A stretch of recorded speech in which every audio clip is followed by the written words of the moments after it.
ছোট গল্প বেকার শিক্ষক। খোকন নামে এক ছেলে ছিল, বয়স 34 বছর। বাবা মায়ের ছোট ছেলে। ছোটবেলা থেকেই পড়াশোনায় খুবই মেধাবী ও বুদ্ধিমান ছিল। বাবা মা খুব কষ্ট করে ছোট থেকেই ভালো স্কুলে হোস্টেলে রেখে পড়িয়েছে। তার মান মর্যাদাও রেখেছে খোকন। ছোট থেকেই তার ইচ্ছা ছিল, স্বপ্ন ছিল শিক্ষক হওয়া। তার কেমিস্ট্রি টিচার ছিল তার ইন্সপিরেশান। পড়া শেষ করে চাকরির পরীক্ষা দেওয়ার আগে সে একটি স্কুলে পার্ট টাইমের কাজ করত। আর সেই সময় তার জীবনেও প্রেম আসে, আর সে ভালোবেসে বিয়ে করে যুথিকাকে।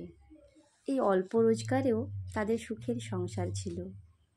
তারপর থেকে বেশি করে টিউশন পড়াতে লাগলো। তার কারণ বয়স পেরিয়ে যাচ্ছে, কিন্তু শিক্ষকতার চাকরির পরীক্ষা কোথায় হচ্ছে। আর ইতিমধ্যেই তার জীবনে এলো তার রাজকুমারী সোনাই। সে লক্ষ্মী হয়ে এলো তার জীবনে, কারণ তারপরেই তার জীবনে এলো শিক্ষক হওয়ার সুযোগ। চাকরির পরীক্ষা এলো শিক্ষক হওয়ার।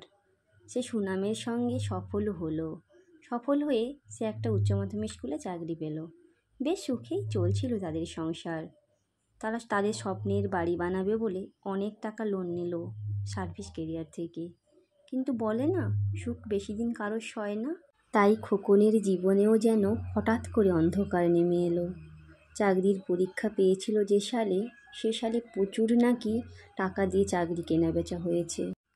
তাই হাইকোর্টের রায়ে পুরো প্যানেলটাই বাতিল হয়ে গেল। হাজার হাজার প্রার্থী খোকনের মতো যারা যোগ্য, তারা সবাই বেকার হয়ে গেল। তারা কালও যারা শিক্ষক ছিল, আজ তারা কি হয়ে গেল? বেকার। এর জন্য দায় কোথায়? কয়েকটা দুর্নীতিবাজের জন্য তাদের জীবনটা শেষ হয়ে গেল। তারা কি দোষ করেছিল? তাই তারা আন্দোলনে নামলো। কিন্তু কতদিন আন্দোলন করবে? কবে তারা সুবিচার পাবে? তারা তো বাড়ি থেকে বেরোতেও পারছে না। বেরোলেই ফিসফাস করছে তারা নাকি টাকা দিয়ে চাকরি করেছে। তাদের সম্মানটা কোথায়? তারা এতদিন মাথা উঁচু করে যে শিক্ষকতার চাকরি করেছে, আজ তারা কলুষিত হয়ে গেল। শিক্ষা আর শিক্ষক দুটো শব্দই যেন আজ প্রহসন। এভাবে হাজার হাজার কক্ষকোণ তলিয়ে যায় অন্ধকারে। শিক্ষকরাই কিন্তু মানুষ তৈরির কারিগর, আর সেখানে এত দুর্নীতি। তাহলে আমরা কবে দুর্নীতিমুক্ত সমাজ পাবো?